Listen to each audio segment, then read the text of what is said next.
Hi everyone, welcome back to Centris ID, your lifestyle provocator. Teknologi futuristik hadir di bodi melengkung dengan sentuhan kosmik. Membawa kualitas fotografi Anda ke tingkat yang lebih tinggi. Kali ini kita punya Oppo Find X5 Pro 5G. It's too much 5 in this ya. Desain kotaknya gahar banget. Jadi terima kasih Oppo. Desain kotaknya gahar banget. Yang paling menarik di sini ada tulisan H. Do you know what this mean? What is this? This is Hasselblad. Jadi flagship kali ini membuka sebuah fighting point baru ya. Jadi medan pertempuran baru yang mana selalu hadir dengan Leica ya nggak sih? Sekarang ada saingannya Hasselblad. Buat kalian semua, Hasselblad itu apa? Hasselblad itu sebenarnya adalah sebuah kamera ya yang sering banget dipakai untuk majalah-majalah fashion, terus untuk pembuatan video cinematic. Nah, jadi punya kekuatan masing-masing. Nah, mari kita buka dia. What inside? Jadi di sini kita dapat yang pertama itu casing. Cuman casingnya nggak ada. SIM ejector, ya. This is X warranty premium service. Jadi ini kartu garansi exclusive benefit you deserve. Jadi ini kayak kartu garansi internasional gitu loh. Dan habis gitu kartu garansi Indonesia, petunjuk penggunaan ya. Di sini cukup jelas. Plastik handphonenya. Terus kalau kita buka, isinya ada VOOC 80 watt yang mana ini bisa ngecharge handphone Find X5 Pro ini dengan kecepatan super cepet ya. Jadi 47 menit lah ya untuk full dari 0 ke 100. Bayangin, kalian nggak perlu ngecas overnight ya, kalian cukup ngecharge dia waktu kalian mandi. Saya rasa itu sudah more than enough. Jadi ini kotaknya udah kita bahas, cas-casannya juga udah kita bahas. Now let's talk about the cell phone. Iya. Oppo ini hadir dengan dua varian hitam sama putih. Jadi ini silikon case-nya ya. Silikon case-nya hadir dengan nuansa premium ya. Cuman ya sayang banget sih kalau handphone cakep ini ditutup sama silikon, meskipun ya dia akan jadi tetap baik ya. Cuman menurut saya agak bagaimana gitu. Cuman ya kalau nggak dipasang silikon juga agak susah ya, karena desainnya kameranya juga nongol. Kenapa kok desain kameranya nongol? Ya karena semua handphone itu mengejar semakin tipis, semakin longgar, semakin luas. Namun juga di sisi kamera ini adalah fitur utama dari sebuah handphone hari ini ya. Jadi kamera itu kalau dikecilin bisa, tetapi kalau kamera dikecilin ya efeknya pengoperasiannya nanti atau produksi gambarnya akan menurun jauh. Jadi ya ini adalah sebuah risiko di mana penanaman sebuah lensa itu membuat dia size-nya jadi agak tebal, dan kalau disamain semua rata dia jadi bulky ya kan. Handphone sekarang agak susah ya kalau kita bilang itu harus bulky. Nah, sekarang kita punya handphonenya ada di depan kita. Sebelum kita menjelaskan key feature-nya, kita akan membicarakan masalah layarnya terlebih dahulu. Untuk layar, dia menggunakan layar dengan kedalaman 10 bit.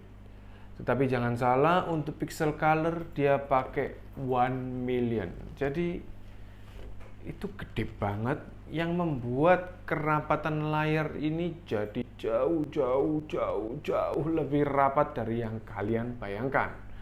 Dia juga sudah pakai GNCD 12 ya. Itu adalah sebuah akurasi warna yang luar biasa tajam, dan dia juga sudah menggunakan DisplayMate E ya. Jadi ini adalah sebuah display khusus untuk performa layarnya dia sendiri. Jadi bisa dibilang layarnya dia itu super badai. Jadi kenapa bisa dibilang begitu? Karena ya hampir rapat sekali, dan untuk FPS dia itu ada di 120 Hz default. Jadi bisa kalian bayangin ya, meskipun 120 itu dianggap sekarang sudah sebagai standar yang orang bilang ya itu standar premium lah, tapi dengan kerapatan pikselnya dia ini kita bisa lihat ini layar jadi seperti kristal dan sangat lembut.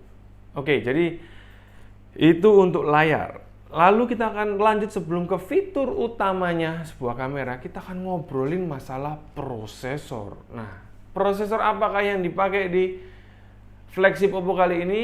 Qualcomm Snapdragon 8 Gen 1 Mark 15. Jadi, waduh.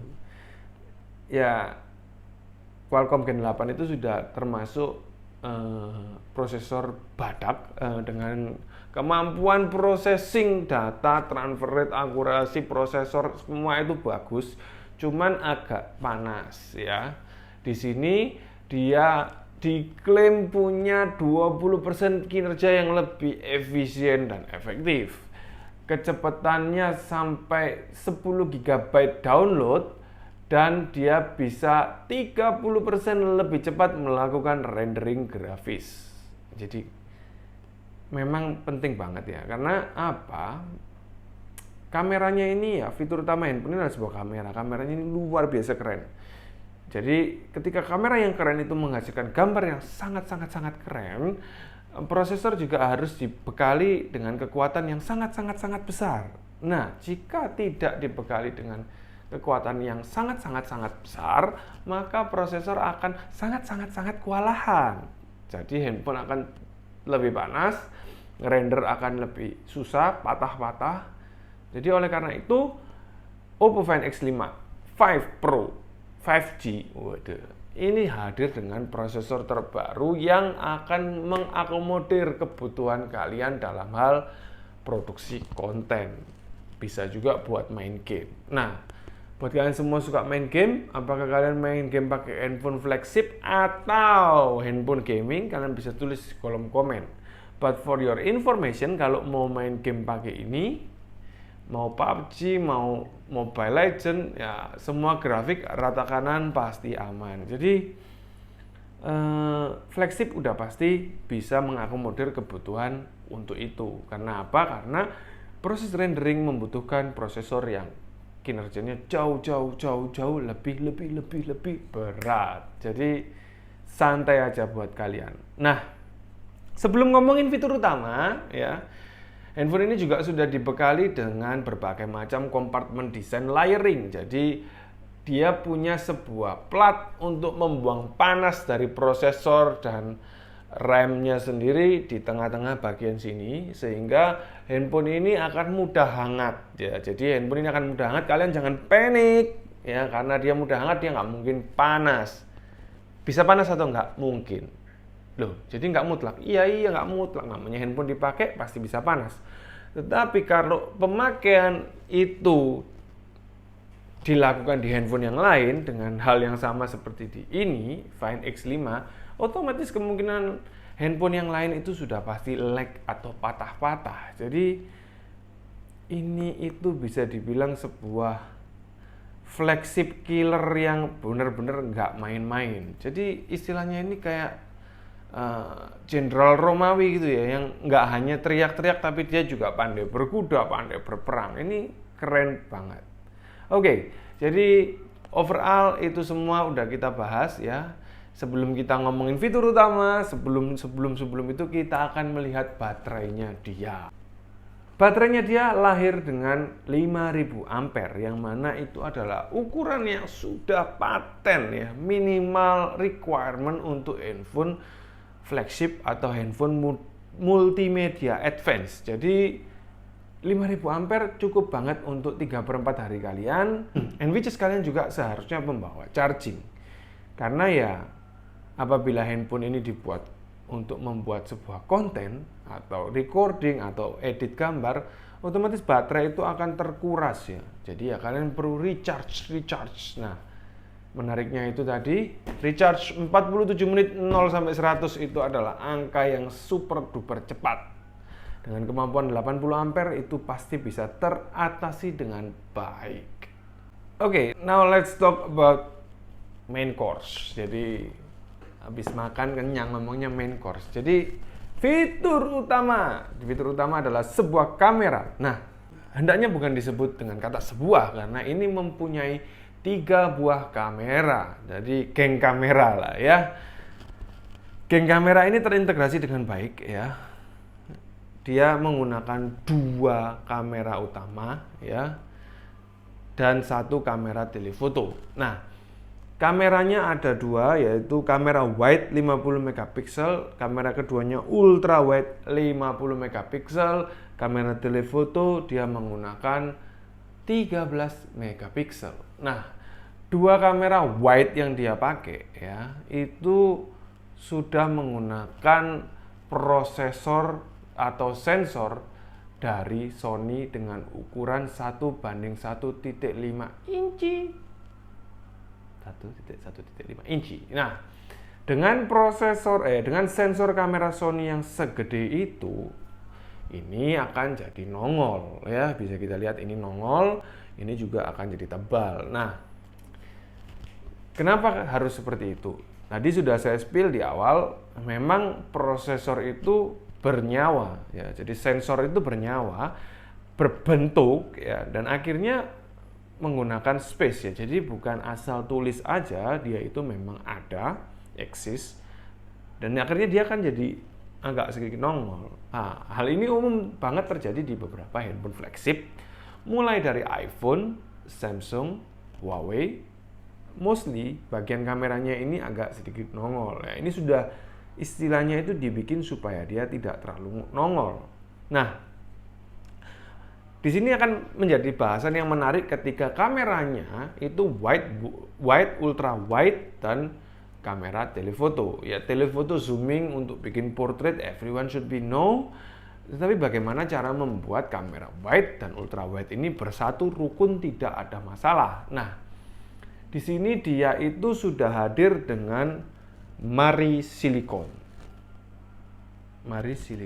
Jadi Mari Silicon ini adalah sebuah prosesor ya. Kalau kita pernah lihat handphone itu kan ada yang namanya CPU, ada yang namanya GPU ya, graphic processor ya. Lalu sekarang ada yang namanya NPU. NPU adalah Neural Processing Unit. Jadi kalau kalian tahu ini apa lagi gitu loh. Orang kan bilang gitu. Apa lagi NPU? NPU itu sebenarnya ada di beberapa handphone terakhir-terakhir ini sebenarnya ada ya. Cuman jarang dibahas karena ya anggap saja NPU-nya nggak branded gitu loh. Nah, sekarang ini dibahas, muncul di permukaan karena dia menggunakan NPU branded. Ya. NPU itu apa toh? Jadi NPU itu adalah sebuah prosesor pengatur ya, chipset pengatur kinerja AI. Nah, ini kan banyak AI di dalam handphone ini. Jadi AI itu apa sih? Nah, AI yang dipergunakan untuk handphone ini adalah sebuah logaritma pintar yang ditanamkan di handphone. Nah, bagaimana untuk melakukan sinergi AI itu dengan baik, ya itu kita diatur di NPU. Nah, kenapa kok sampai NPU-nya pakai Mari Silicon X? Jadi, kenapa? Ya karena AI-nya itu banyak sekali. Salah satu contoh mungkin kita pernah tahu AI itu beautification, ya. But sebenarnya AI itu bukan ngomongin beautification aja. Jadi AI noise reduction ada, AI color cast itu juga ada, AI ratio kontras itu juga ada. Jadi sesuatu yang membuat foto kameramu dinyalain terus tiba-tiba jadi bagus, itu juga termasuk kinerja dari AI. Nah, dengan banyaknya AI yang berjibun ya, oleh karena itu dia harus menggunakan Mari Silicon. Nah, kenapa kok ini jadi sangat spesial banget? Ya karena kamera-kameranya ini terdiri dari beberapa lensa ya. Secara kinetik opsional itu bisa kita lihat dengan gambar seperti ini. Nah, Kalian bisa lihat itu lensa plastik yang dipakai ya. Nggak tahu lensa itu mau plastik, mau pakai Zeiss atau mau pakai akrilik, but for sure hari ini lensa itu sudah menggunakan akrilik. Dia itu bisa membuat tangkapan cahaya ya, warna bayangan jadi lebih baik, lebih baik, lebih baik. Jadi untuk beberapa kamera feature recording juga ada stabilizer mekanik, bukan stabilizer yang sifatnya software. Nah, semua pergerakan itu juga diatur oleh yang namanya AI. Oleh karena itu, ini benar-benar sebuah game changer ya dari dunia perkameran handphone yang memadukan antara mekanik dan sebuah software pintar disatukan dengan NPU yang baik ditunjang oleh GPU yang luar biasa kencang yang akan membuat standar fotografi handphone kalian naik satu level. Salut banget sama Oppo kali ini karena memang kita kan akan dipaksa untuk menggunakan 4K resolution, terus semua akan jadi expand lebih besar, lebih besar, lebih besar. So that's why kita benar-benar butuh yang namanya itu kamera yang super keren. Nah, di sini bisa kalian lihat muka saya ya. Kelihatan nggak ya muka gue di sini ya? Kelihatan ya. Ini kalau saya goyang-goyang ini, aduh ini lawambut banget loh. Jadi ini itu keren banget. Jadi kalau ini direcord gini ya. Nah, ini kayak tangan gitu. Bodoh banget gak sih? Tapi ini keren banget. Semoga ini nanti video nggak ada suaranya. Bye-bye. Nah, jadi itulah kenapa handphone ini sangat menarik perhatian saya. Karena sebagai konten kreator yang berada di gunung, hutan, dan laut, waduh, kita itu sering banget outdoor trip, indoor trip, day and night ya. Jadi mainan mobil-mobil ini loh. Oke. Jadi kita butuh kamera yang super duper kuat, kita butuh handphone yang nggak pakai lemot. Kalau kita mau edit on the spot, kita butuh handphone yang bisa dimasukin listrik dengan cepat. Dan yang terakhir buat kalian semua, di luar baterai 5000 ampere, kita butuh handphone yang anti air. Dan handphone ini anti air IP68 1,5 meter 30 menit. Jadi bisa kalian bawa mandi di sungai, di kolam renang. Dan this should be your greatest companion ketika kita berperang melawan kejamnya era digital yang mengharuskan kita sekarang bikin video, gambar bergerak ya. Jadi kalau kalian yang cuma foto-foto di posting itu sudah ketinggalan zaman, temanku. Sekarang eranya audio visual yang mana sebuah posting itu harus ada suara, ada gambar, ada foto, ada gerakan, ada kehidupan. Jadi don't waste your time, pastiin kalian klik link di deskripsi. Di kita udah bisa pre-order dan pre-order akan mendapatkan hadiah spesial dari kita. For further information, you can get it on Sentris ID. Cari di Instagram ada, mau beli di Tokopedia ada, mau beli di Shopee juga ada, mau beli langsung direct itu juga pasti bisa. Karena selain offline, kami pun juga melayani pembelian dengan cara online. Thank you for watching. Buat kalian yang baru nonton, pastiin kalian subscribe, nyalain lonceng biar gak ketinggalan update dari kita. And surely please kalian tulis komen mau direviewin handphone apa, mau dibikinin segmen apa, tulis saja karena kita akan menghidupkan channel YouTube ini untuk kalian-kalian juga. Sampai ketemu di episode kami berikutnya. Please share karena sharing penting buat kita. Terima kasih and bye-bye.